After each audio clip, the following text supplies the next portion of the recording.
Governor, thank you so much for joining us. I'm Colleen McCain Nelson. I'm the executive editor of the Sacramento Bee. And I wanted to kick things off by asking you to tell us what you think is at stake in this recall. And my question is, what do you think the consequences would be for California if you were recalled? And what might follow for the state if, say, Larry Elder, Kevin Faulconer, or John Cox were sworn in as governor?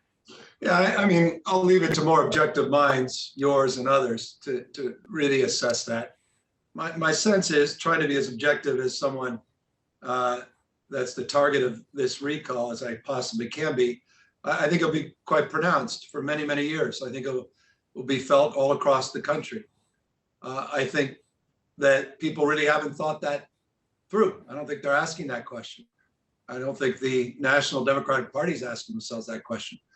I think the consequences of having the second incumbent governor in California recalled of the last three, to see the weaponization of the recall process be as effective as a successful recall effort here, would weaponize the recall process even more than it currently is, with DAs and city council members and school boards.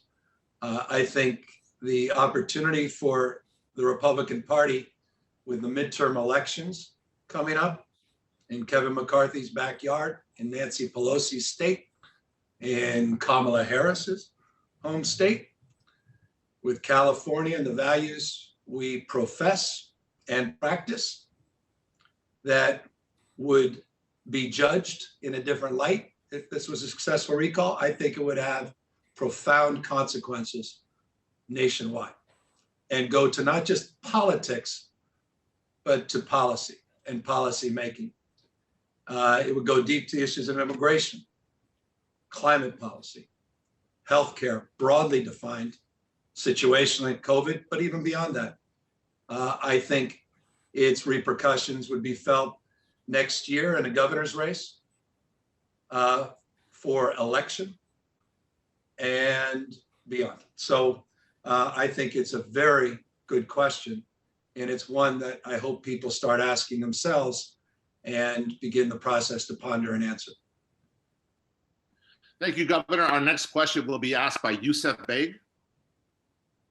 Well, Governor, appreciate the time. Good to be with you. I wanted to kind of get at a little bit of a self-assessment, if you would, and just kind of, if we could, maybe take the French Laundry fiasco out of the mix. You feel like your actions and decisions of governor would rise to a level where a recall is a fair response from the voters? No, not at all. Look, you don't like me, you have a chance to vote me out starting the primary next year. But we elect people for terms, 2-year, 4-year terms, and this kind of process, this is a sixth effort, predates, as you know, the pandemic. It's interesting to me, it's always curious how few people actually read the petition that was signed, including, respectfully, members of the media that talk about what this is about, when in fact, they're pretty clear what it was about on the petition, but it often doesn't match what some of the punditry suggests. I think you got to take them at their word what it's about. It's about immigration. It's about, the initiation of this. Heatley and others have been very honest. We didn't like his position on universal health care for everyone, regardless of immigration status, up to the age of 26. Can only imagine what they felt. Actually, I don't have to imagine. I watched some of the news networks the last 24 hours, what they felt when I signed the bill in Fresno 2 days ago, extending that health care to everyone 50 and over. They don't like our policies on climate. They don't like our approach across the spectrum. And so they're very honest about their point of view. And I think the pandemic created conditions, some more situational, some more existential, as the nation was grappling with approaches, no playbook. We all moved, every state moved in some way, shape, or form to physical distancing, social distancing. The real debate was, do face coverings work? If they do, what type? All of us were learning what respirator mask was, what's an N95 versus a surgical procedure mask, PPP versus PPE, PUA, all of that being adjudicated in real time. We ought to work through it. And it created an environment where it was cause and effect and a lot of raw emotion across the spectrum, across the country, from both political parties and ideological points of view. And so you had that in a recall environment, and you have a judge who, forgive me, I think has a bit of a bias. He gave him a little more time. You have a network where they spent a lot of time educating their voters on this opportunity. And I'm not talking about Fox, One American News and Newsmax and others. You can look at Media Matters, their assessment of how many segments in Fox alone, though, they did do in November, December, January, and why Newt Gingrich got enthusiastic, why the Huck Pack is so involved in this campaign. And yeah, all those conditions, and yeah, self-inflicted that you referenced. It's a toxic mess. Thank you, Governor. Our next question will be asked by Garth Stapley. Hey, Governor, I'm Garth Stapley, opinion editor at the Modesto Bee. Thank you for taking our questions.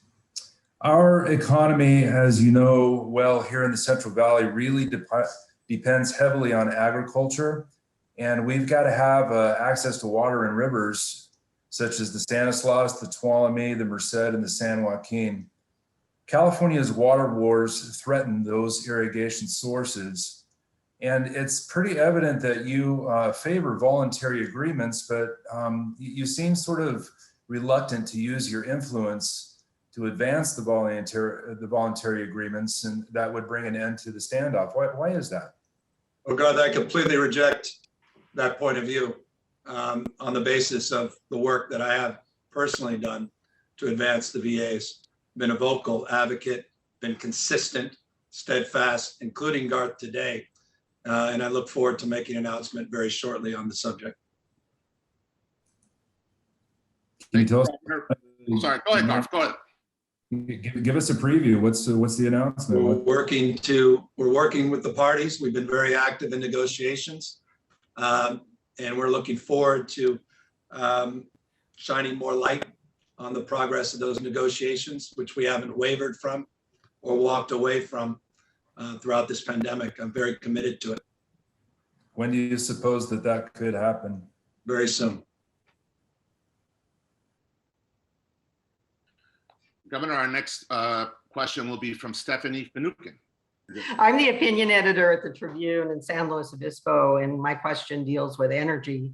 In my area, you've been both credited and blamed for playing a key role in the closure of Diablo Canyon. And now some supporters of nuclear power are insisting there's no way California can meet its clean energy goals without Diablo Canyon. Is California truly on track to generate enough clean energy to close Diablo and meet those goals? We're not on track, but we're getting back on track. We're fast tracking our efforts. We are resolved to provide the adequate energy to transition 2026 in Diablo. As you know, the PUC made announcements a few weeks ago in terms of their procurement goals. And forgive me, the number escapes me, 11,000+ megawatts, I believe it was, plus or minus. I worked hard over the last year plus with the Trump administration, pleased with the work we were able to accomplish together with the Department of Defense and the Biden administration with the announcement with the offshore wind deal, over 4+ megawatts, or excuse me, gigawatts of offshore opportunities there, 399 square mile agreement with the state of California. We look forward to using the infrastructure at Diablo Canyon to help advance our offshore wind goals and advance our long-term low carbon green growth goals. I am very mindful that we need to do more, not only in terms of addressing the energy needs specific to that nuclear plant, but more broadly to reach our audacious goals. And we're not simply on track to do that. We've made tremendous progress on vehicle emissions, which has been stubborn and important. The reason I bring up vehicles in particular is twofold. One, the president will be making an announcement aligning next week to the work we have actively and aggressively done here in the state of California to raise the bar, despite all of the headwinds of the Trump administration, in terms of the agreement we set with VW, BMW, and notably Ford Motor Company on the vehicle emission standard. And of course, the work we did against the efforts to roll back our waiver and our other rights that are well established. But for another reason, the one area that we've struggled in the last few years in terms of decarbonization is in transportation sector. And for us, in order to achieve our audacious goals, we have to do better and more in transportation, which, as you know, represents over 50% when you consider extraction, not just emissions, but the transportation sector all in represents over 50% of those emissions. So we are hitting on all cylinders, including battery storage. If I was here with you last year, we had about 200 megawatts of battery storage. As I sit with you today, we have 1,000 megawatts of storage. And if we reconvene, win or lose this recall, we hope late September, why don't we call it October, November, we will be north of 2,000 megawatts of battery storage. That's a 10-fold increase in roughly a calendar year. That's the kind of audacity we need and investments we need. And we are working pump storage. We were working yesterday on some pump storage opportunities. We continue to work with our IOUs, with our CCAs and others on new procurement strategies and expectations going forward in terms of our low carbon goals. But I can assure you, we are not going to use the situational challenges of the energy crunch to get in the way of our long-term commitment to transition. And that includes down there in your backyard. Thank you. Thank you, Governor. Our next question is from Tad Weber. Hi, Governor. Nice to see you again. I'm Tad Weber, the opinion editor at Sacramento Bee. So I got the housing question for you today. So when you campaigned for governor, you said you'd oversee construction of 3.5 million new homes by 2025. So far under your governorship, if my research is right, less than 100,000 homes annually have been built. So that's fact one. Fact two, in May, the median home price for California, the median price rose above 800,000. So here's the questions. What specifically are you doing to increase housing production today? And why should a young couple starting out or a young family looking to put down roots believe you can make a difference for them? And I say this with respect, Ted, the facts that were asserted in fact one need some reconsideration. I said that we were committed to a goal that was an audacious goal. I said we're committed to a goal that's actually a problem-solving goal. I said we're committed to a goal that I am not establishing, but it's been established by the experts. And we cited, among other studies, a study of studies from McKinsey that established that framework of $3.5 million. I said at the time, you may recall, that the ability to achieve it is questionable. But in the process of trying to achieve it, we'll determine and discover what we're capable of doing. Fact one. As it relates to the effort, none of us are naive about the challenge, particularly the annual number of housing units that have been constructed over decades now, not just the last 2 years. I'll spare you the obvious, which is there was a pandemic, and is one, in the last 18 months that respectfully has not made it easier necessarily to fast track our housing goals, made it a little more challenging. And the fact that I'm entering my 30th month in office and one can't just snap their fingers and all the policies are in maturity and manifest. But policies are in implementation. And that goes to your question of whether or not anyone should have any confidence that things will improve. I have real confidence things will improve. We came in with a strategy, with a plan, and we are implementing that strategy. Let me be specific, and forgive me on the specifics. We could spend honestly a couple hours on this. I spend hours every week only on this topic, including today talking about ADU policy, of which I'm very proud. We accelerated those policies last year and we funded them this year. We also funded to the tune of $3.75 billion, an unprecedented record amount of investment on tax credits, infill grants, and other strategies to support the development of housing. Let me be specific about some of that money. In that $3.75 billion package, there includes about $1.5 billion, closer to 1.75, that's specifically focused on housing that's already approved at HCD, where we believe with additional incentives, we can move the needle and get those units under construction. We have worked very aggressively to hold cities accountable. You may recall I sued Huntington Beach as one of the first acts as governor because they weren't even zoning and planning under their housing element housing. It was a totally new approach of any previous administration. 46 other communities weren't in compliance. And we began a process to work with those communities to get them into compliance, and the vast majority now are. We've been very aggressive on the new RHNA goals to call out SCAG, among others, where they weren't even planning in the next RHNA enough housing to ultimately meet the supply-demand imbalance in the state. You look at the investments we've made on the missing middle, 80 to 120% of AMI, workforce housing up to 150%, the work we did as it relates to rezoning, including excess state lands, the work we're doing in partnership with cities and counties, and how we've been consistent in our funding in tax credit, in low-interest loan programs, in infill grants. And I think you'll see a governor and administration that's really committed to doing more and better in this space. So that's what I would tell those young people. I would tell them this is not new. This predates the last 28, 29 months, that we are committed as a state to recognizing this as the top pre-existing condition that the state must address, affordability in the housing supply and demand. And that while we have not addressed CEQA in all of its abuses, that the current governor signed 15 CEQA bills. He didn't sit back passively waiting for those bills, but he sought them, and he's fought for regulatory reform as well, which is important in this discussion, and continues, like Garth has suggested one should, to do something historic and unprecedented, and that's try to put an end to the water wars that transcend the last 5 or 6 administrations, and do that as we're chewing gum and walking and addressing the myriad of other challenges in the state at the same time.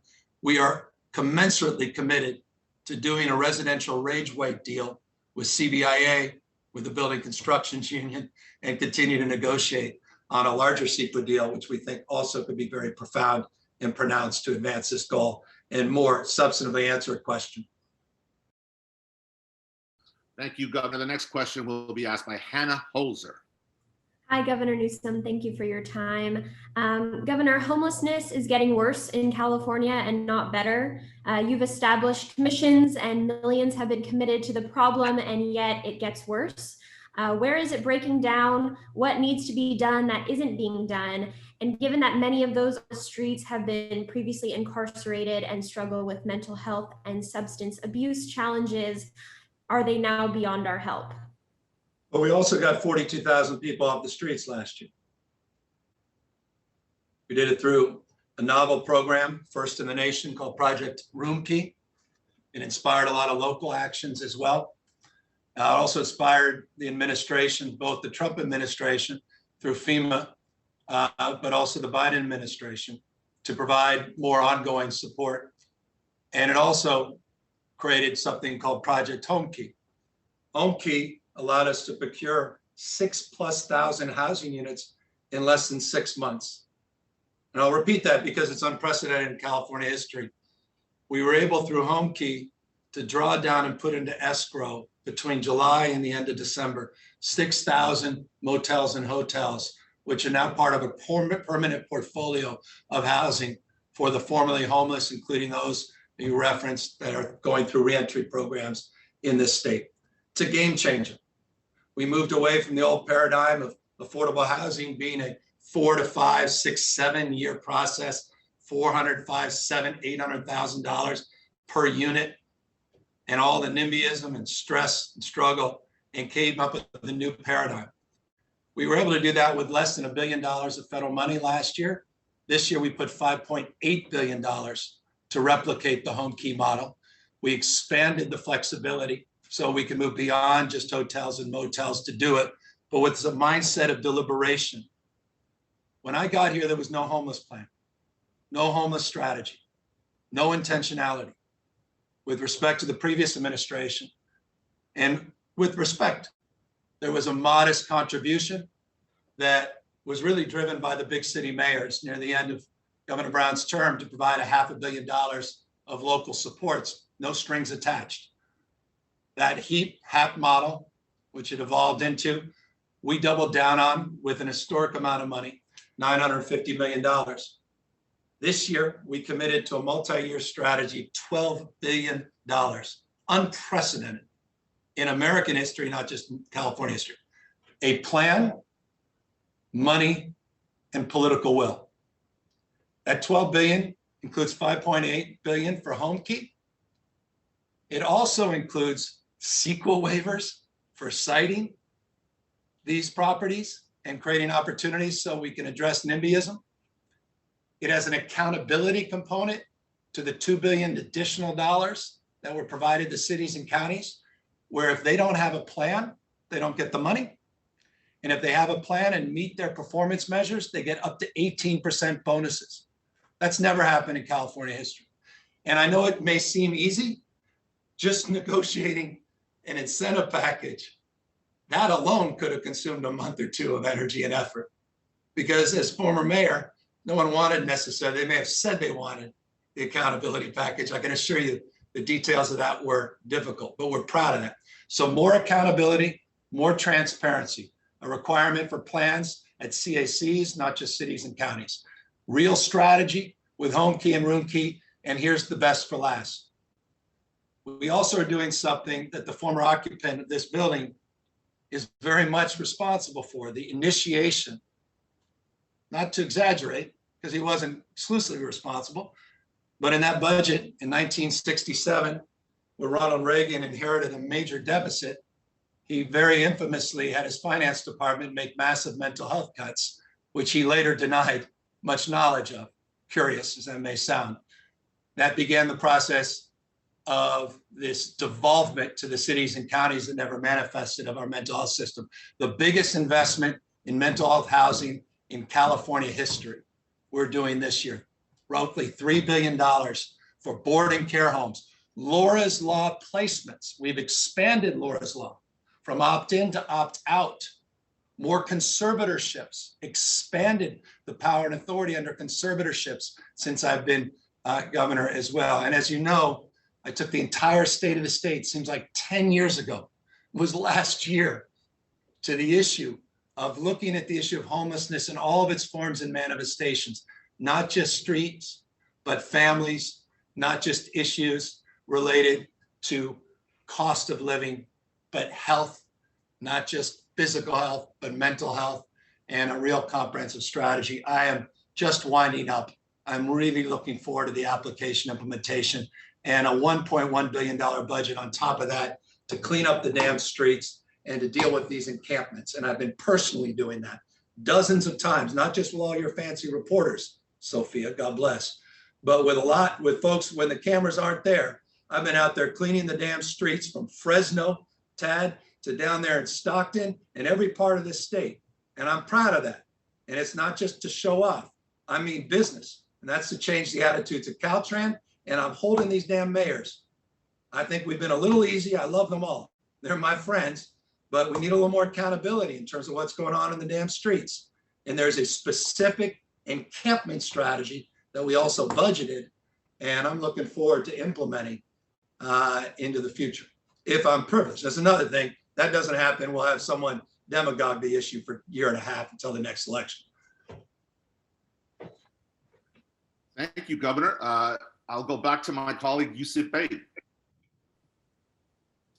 Governor, I want to go back to climate change a little bit. And I know You know, I don't have to convince you of the threats of mega droughts, mega fires, and you know, the historic heat waves we are seeing. And you know, we set a number of goals in the state in terms of carbon neutrality by 2045, phasing out gas-powered cars by 2035, reducing greenhouse gas emissions by 2030. But achieving these goals will require major policy changes and fundamental alterations to California that this state frankly struggles with, especially when labor is involved.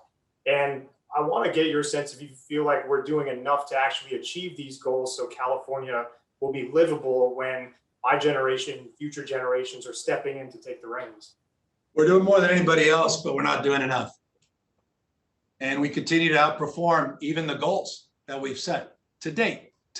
But the next iteration's a challenge. The 2019 numbers, for many different reasons, but one shouldn't totally dismiss them, came in very, very favorably from a greenhouse gas perspective. Obviously, we achieved those 33% goals a couple of years ahead of schedule. I was the first governor, as you know, the only governor, maybe there may be another two governors, one or two, but to establish that 2035 goal, which, you know, seems like decades ago, but at the time, just a few months ago, was pretty audacious. And we're now seeing increase in the automobile companies. And I was talking to Prime Minister Trudeau, even other countries aligning to that 2035 goal. We're very proud of that. And by the way, that's the game changer.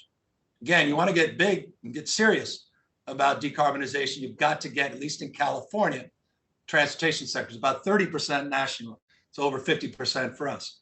You got to focus on demand. A lot of folks talk only about supply. They don't talk about demand. And so that's the demand paradigm that we want to shift.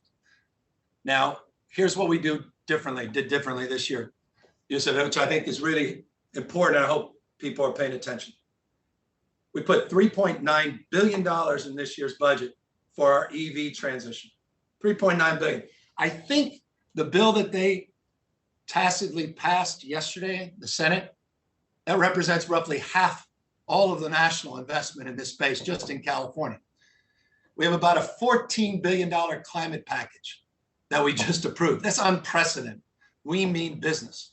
We are committed to this transition. 1,000 drayage trucks we want to convert, 1,000 school buses we want to convert, laid out in the budget specifically. We're going after large trucks. We put together demand supply studies. We've reformed CalGen, hardly perfect, but we mean business. We're investigating the whole setback issue, difficult and challenging as it is. We established goals on biodiversity. Can't talk about climate, but also I'll talk about biodiversity, the first state in America, the set aside 30 by 30. We're working in concert with the Biden administration across the spectrum to clear the field of all these damn landmines that the Trump administration put up, all these lawsuits, and to move to accelerate.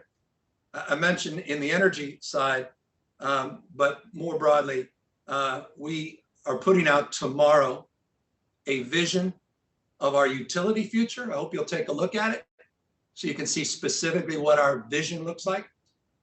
We put out a strategy in a number of executive orders that are being manifested by CARB right now in their updated rulemaking process to literally scope with detail and nuance the next iteration of our plans to reach our goals. And I made it crystal clear, and I want to make it clear. So, you know, if you want to recall me because you don't believe in climate science, this would be a good reason to consider that recall, that we mean business about updating our goals, because I humbly submit, even if we reach our goals, I don't think it will be good enough. And so we're reconsidering the timelines of those goals on the basis of what's happening. And I just want you to know that we're going to take this to the next level if I'm afforded an opportunity to continue in this job. Thank you, Governor. I have the next question. In case I didn't formally introduce myself, I'm Marcos Bertone. I'm the California opinion editor. It's a pleasure to be with you. Governor, you might hear in the background, because it's all the way around it, I'm in my house, and one daughter is doing her piano lesson right now. So you might hear it in the background. And it was either a choice of that or being in the other room where you hear my other daughter's bird. So I chose the piano instead of the bird. My children didn't get to attend classes with their friends in the last academic year. The Sacramento public school that they attend didn't reopen until late April. And even then, just 2 days a week and for a few hours a day. My children didn't think it was worth the hassle to go back under those terms when their major projects were due and when finals were approaching. In private schools and parochial schools, following CDC guidelines and attending schools in person were not subject to negotiation, but in public schools they are. And that's a major reason why the doors were closed. Why did that happen? And wasn't that unjust to public school kids? Yeah, look, I'm looking forward right now, Marcus, because I want kids safely back in-person instruction this fall. This fall means next week for the vast majority of districts that begin the process of opening up next Tuesday, August 2nd. Some of our larger districts, some that didn't open at all, even for 2 days a week, like San Bernardino, that begin to reopen. So we are working very aggressively to make sure that happens. I was not shy going back to December of last year to more substantively answer your question, looking backwards, when we laid out a specific plan with money attached to get people safely back in school. And you saw not everyone agree with me in the legislature. Not everyone agreed with me outside the legislature. And we had to push and pull, and we had to work hard just to even get the schools back reopened for the end of this last session. So I want to see our kids back in-person instruction, every public school in the state of California. We have a $123.9 billion school budget this year. I'll repeat that because it's never been stated. History of the state, $123.9 billion. We're doing things for your daughter that we could have only dreamt of 3 years ago. $3 billion for community schools, so she has the same quality supports that private schools do in terms of having a surround sound experience. We provided more support to reduce student teacher ratios by 1.1 billion. We believe in after school and preschool. And by the way, summer school as well. A lot of governors did, but they never funded it. We committed over the next few years, $5 billion to actually achieve that goal once and for all. We created a brand new grade because we believe, particularly for younger kids, we need to begin at the beginning. We did that this year, brand new grade TK. We are doing more on special education, $1.5 billion more this year than we have in previous years. We're providing child savings accounts. As a governor can only dream of this. If they kick me out, I'm gonna feel good about what we just did and not ever regret a damn thing. We put it all out there on this education budget. 3.5 million kids are gonna get a child savings account. If you're a homeless or foster kid, ESL, you're gonna get upwards of $1,500. That's permanent mindset to shift the culture and education system. We're building partnerships, building capacity, and building support for our teachers. We're building it through grants for underperforming schools districts and high poverty areas, training dollars, keep retention, and just doing everything we can to keep these schools open, not episodically, but permanently. And that's the best I can do is look forward. I tried last December. It was a hell of a thing. I understand it. December, January, we had that winter surge, and we had a lot of anxiety across the spectrum, understandable. But we need to get our kids back in person. And I want to just close on this, Marcus. I hope your kids took advantage of the summer opportunities because 90% of our districts were open for summer opportunities. And the state funded those efforts, try to address a little bit of the learning loss. And we're going to try to accelerate those learning experiences with the budget we just laid out. Thank you, Governor. I'd love to discuss that more with you at a future date, but I am going to pass the baton now to our colleague and friend, Jack Oman. Governor, it's great to see you again. Yeah. I have 17 questions, none of which is this one. But you're going to the White House tomorrow to meet with the Vice President and the President about the Western fire catastrophe. The question is, do you think that the state has handled the fire response as well as it could have in terms of processing the federal mitigation and disaster relief money? And the second part of this would be, do you feel, as somebody who's very much on the cutting edge or advocating cutting edge technology, are we doing everything we can in this state to upgrade our fire equipment, like having the largest planes and so on? The answer to the question is no and no. We can always do more. We can always do better. But let me be specific about what we've done just in the last few years. We have a new fire modeling program called TechnoSilver. It's a game changer. In fact, our user now using the technology. It came from a procurement process that we reformed when I got into this office. We had an old procurement process where it was ready, aim, fire, RFP, Qs, and Is. Weeks became months, months became year. We actually tested the technology in the field and we pay for performance. And they're an example of a new approach to procurement and also the application of new strategies and technologies. We finally broke the paradigm to get the Pentagon to allow us access to satellite technologies. We're using AI and LiDAR. We have new weather monitoring stations, greater integration to our fire cameras. We are working much more closely with the IOUs because we demanded that as we got PG&E out of bankruptcy, more oversight, more accountability, more integration to the state's fire fighting strategies.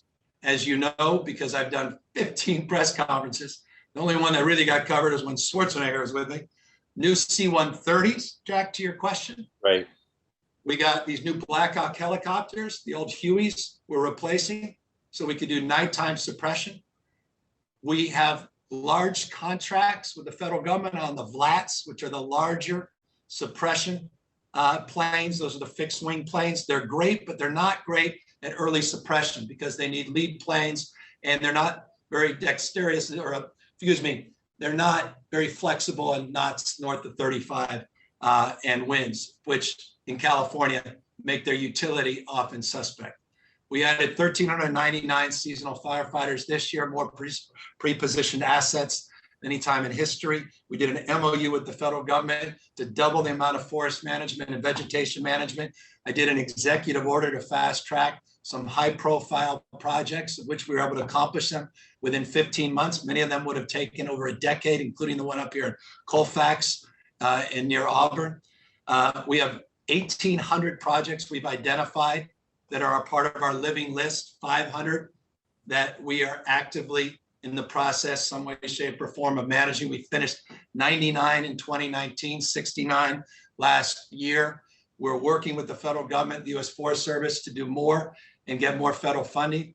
We worked with Governor Brown to encourage the vice president or the president to do that Western States governor call, which he did a few weeks ago, where I was up at Klamath at the lava fire. Tomorrow, we'll be back with the president following up on our specific asks. And this goes to the second part of your question, but you won't get as long of a response. It's okay. 57, you all know this, 57% of our managed acres in the state, forested acres, are federal, just 3% of the state. Now, I'm saying that not to be a victim, because that's not our approach. That's the Republican Party's approach, saying they're victims. We take responsibility, and we've been doing a lot of work to do the forest management and the vegetation management on federal property. In fact, half our budget has been invested in that space. But we can't keep doing that. And we need to see the Biden administration step up with additional resources. And they have that opportunity. On the vegetation management, forest management, we need to be more active. We got to own that. I can't own it over the last 30 years, but blame me since I got an elected office that as a county supervisor, I didn't talk about this enough. As mayor, lieutenant governor, and governor, I get it. I own it. So we need to do more. And you've seen my budget reflect that. $2.2 billion, all hazards, incremental increase budget this year. $1.5 billion just on forest management, vegetation management. I know it's not enough, but it's unprecedented state's history. I didn't just wake up for this. We've been doing it. The first meeting I had was around vegetation management as governor. You may recall the day I got sworn in. Next day I was up there at that Colfax site announcing an executive order, waiving environmental work, and fast tracking these projects. I'm committed to this. Final point. Tomorrow we'll be asking the Biden administration specific things: access to more contracted DC-10s, access to more technology, including more permanent access to satellite technology through the Pentagon. We're asking for more Forest Service personnel, 5,000. I'm previewing it. We're asking that the U.S. Forest Service get paid more, but here's the final point, and here's the substantive answer to your question. And we're asking the U.S. Forest Service get more serious about fire suppression. And I say that because the Tamarack fire, which I visited it yesterday with Governor Sisolak, where you guys let me out of the state for the first time in 2 years. And I was with Governor Sisolak, and we both expressed public frustration, not private, that this fire could have been suppressed before it became a 68,000 acre fire. It was under federal land. It wasn't under his jurisdiction or mine. The U.S. Forest Service has a different approach to suppression, and we're going to bring that up with the president tomorrow. And that's a tough conversation to have. I love those guys. We all love the U.S. Forest Service. They've had a cultural difference of approach. And many of these large-scale fires, vast majority, are initiated on federal forest lands. And then they become joint incident commands. And I get it. I'm tattooed with every damn one of my own. We all do, though, ultimately, in terms of the healthcare costs of direct lives and property damage and your inability to get reinsured, and or see your insurance rates go up and your deductibles go up. So we got to get more aggressive. And that's also going to be part of the conversation. So better suppression strategies, better strategies in terms of technology, no substitutes for hand crews, boots on the ground, canopy work, and all the hard work that we'll continue to do. But this is stubborn. 480,000 acres of burned year to date. Last year was, I think, 130,000. Every day it changes. You do the math, it's 4 times worse this year than it was last year, a record year. We've had 5,600 plus fires. Dixie, 221,000 acres. When I woke up this morning, 91 plus 100, 9,600 personnel already out there fighting these damn fires. And it's just July. Marcos, can I do a quick follow on this? Sure, Jack. Huh? Yes. Oh, thank you. Governor, do you know what my dad used to do for a living? What do you do? Don't tell me U.S. Forest Service. He was deputy chief of the U.S. Forest Service for research. Jesus, I should have researched your family, Jack. Sorry. I know. Well, look, no harm, no foul. But you're right. There is a culture there. And you're very right to bring that up. We saw a very interesting op-ed that came in the other day, and this is very quick. Somebody wrote about using the C-117 Starlifter and essentially developing a fleet of those. Is that something you're going to bring up with the president? Yeah, we're not bringing it. We brought it up internally with Porter, with Gilladucci and the team. So, Jack, I don't know if no one noticed. I didn't see it written about, and there's other things that seem to be more interesting. But we announced with the Moore Foundation, which is a big deal. The Moore Foundation's involved, and the X Prize Foundation, our desire to do an X Prize on early fatherhood technologies and suppression, because we're looking for outside the box novel strategies.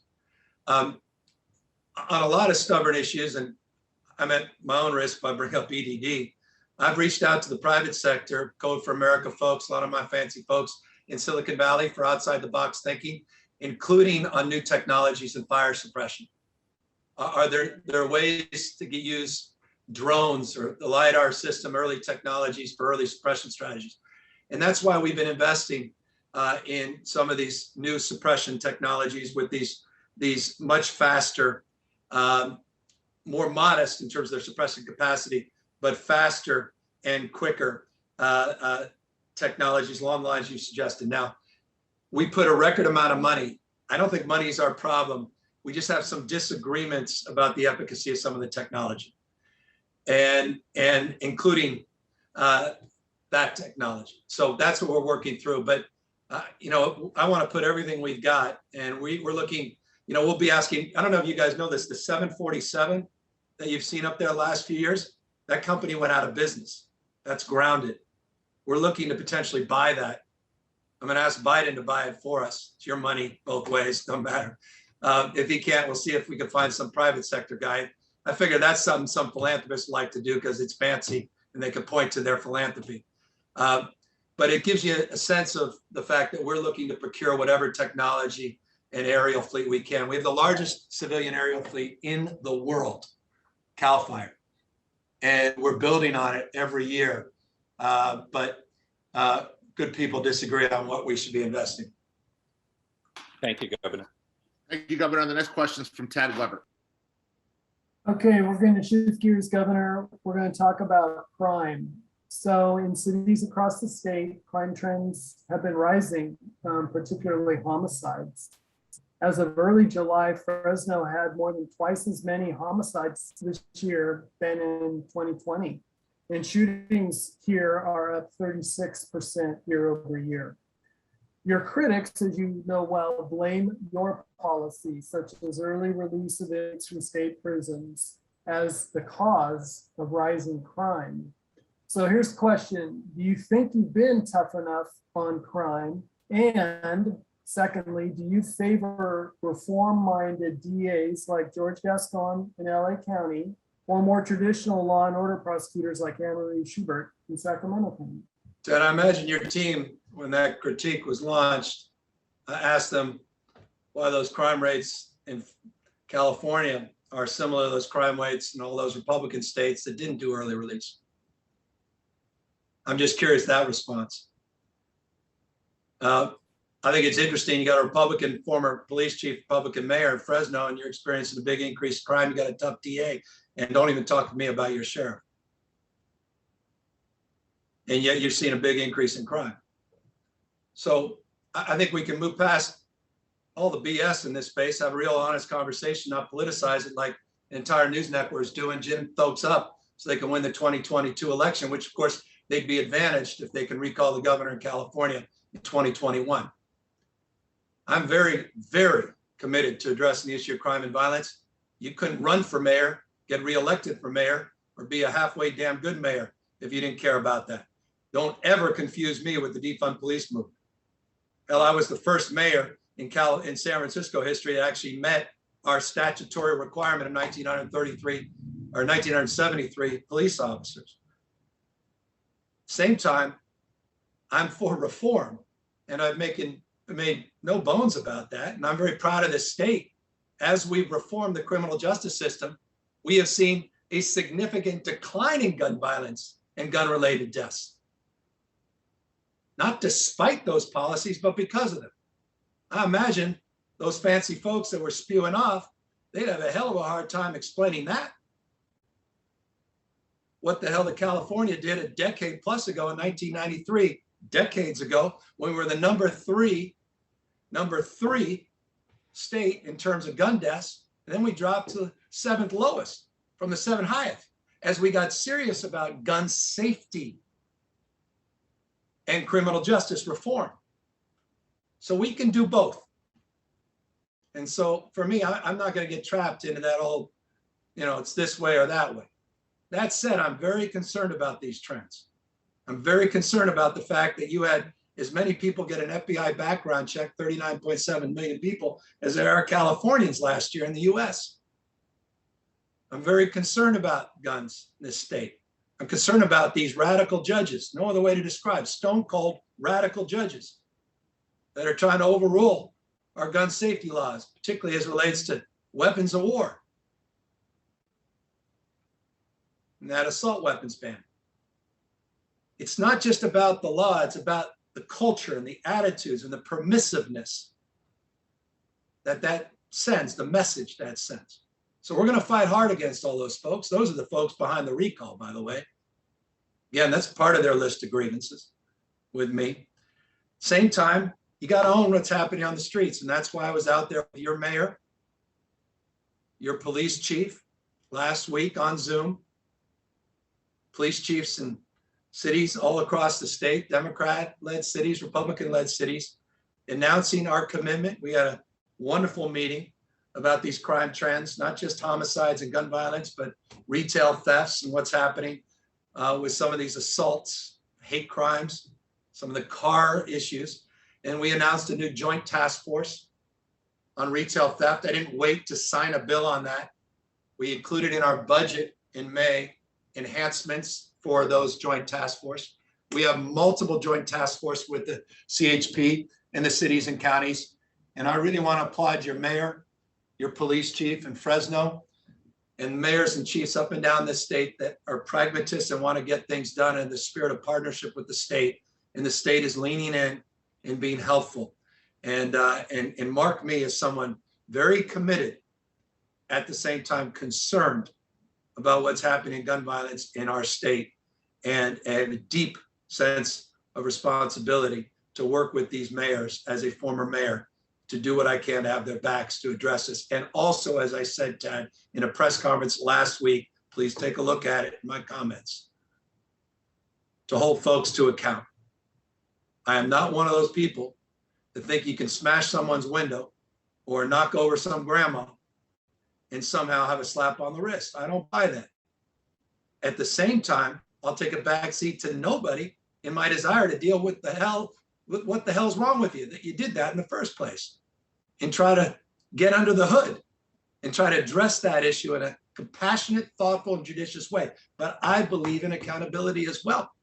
And so I'm not throwing up my hands, and I don't think most folks in the reform movement are either.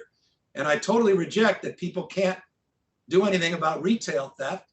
I mean, I didn't go to law school. I wasn't smart enough to go to law school. I couldn't pass the LSAT, but I can read the penal code sections, and forgive me, look them up. 666, Google it right now.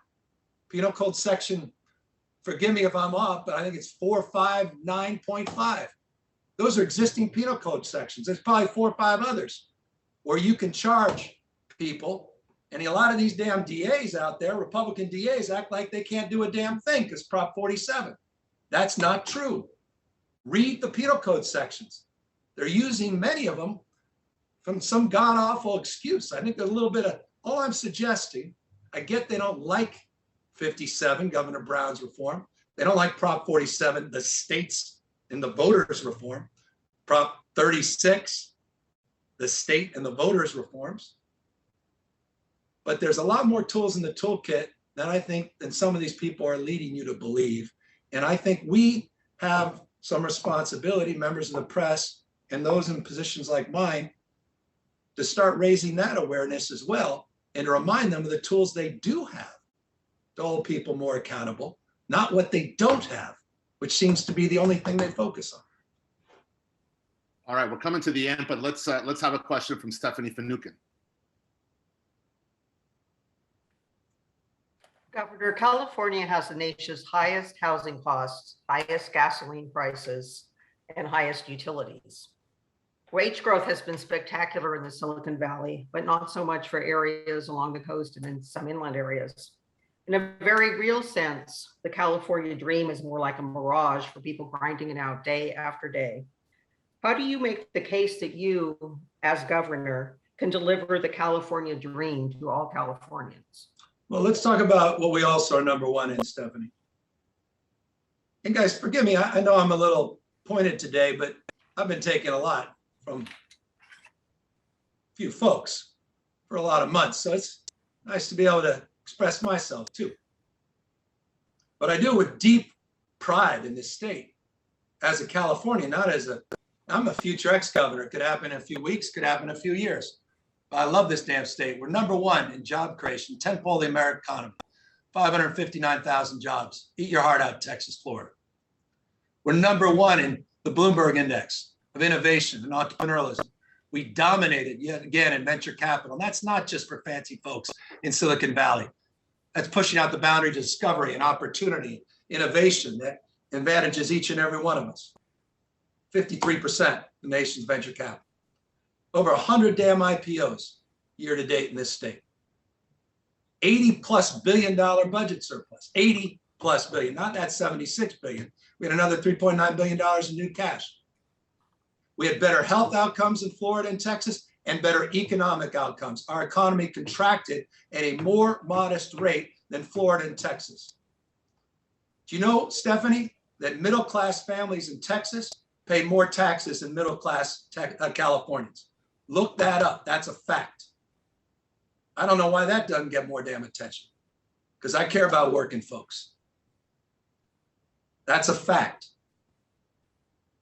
I'm also proud of the fact that this state has almost tripled its earned income tax credit to allow working families to keep more what they're earning. I'm proud of the fact that 3/4 of tax filers are getting a tax rebate, the largest in American history, $12 billion. I'm proud of the fact that small businesses are getting $4 billion in grants, not loans. I'm proud of the fact we're paying 100% of back rent, 100% going back to April of last year, 100% through September 30th this year, 100% in your back utilities and back water bills, because you're right. those bills have stacked up. I'm proud of the fact, you didn't mention it, Stephanie, that most electric bills are lower in the state, even though our per unit costs are higher, which you're right to note. But you didn't mention the bills, which are lower because of our energy efficiency and our low carbon green growth plans. I'm proud of the fact we actually have a housing policy and homeless policy for the first time in decades. And we have the back of working families, and we're focused on workforce housing in the middle class. I'm proud of the fact that poverty was declining consistently before the pandemic. Not a lot of headlines about that. And let me close on this, because this is important, because we don't talk enough about blue collar jobs. You referenced it. You look at the next top 10 states. I know you're going to PolitiFact this, and I know you're going to find something and going to run with it. And I'll look forward to seeing what I screwed up. It's all top of my damn head.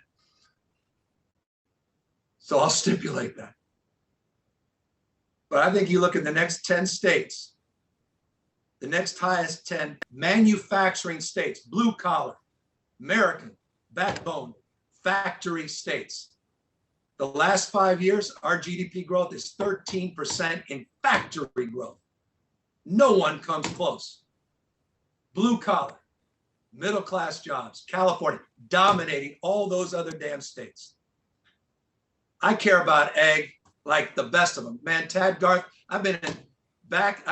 Hell, I did a $6 billion signing ceremony in Nunez's back damn district on a bill he opposed to get broadband to every one of his damn constituents. I was there in Fresno and near Bakersfield with those same Republicans that wanted to cut Medicaid for all those people, expanding it to those same constituents in their backyard. I've been in the Central Valley, not for symbolism, substance. I care deeply about the Valley. I'm there on a weekly basis, making announcements to address these issues. But I'm proud of the fact our ag, our fishing, and our logging industry is bigger than the next 5 states combined. That's California. It's not, Stephanie, just Silicon Valley. It's that and Silicon Valley. This is not, we're number 1 in all those categories. It'd be damn nice if our homegrown teams start focusing on what's right. Everybody outside this state is bitching about this state because of our success, and I'm proud of it. I'm not naive about our competitive liabilities, and that's why we're trying to address them. But I also think there's a lot to be proud of in this American dream, of which there's only one state with its own, and that's the California dream. Forgive me, Stephanie, I think it's still alive and well.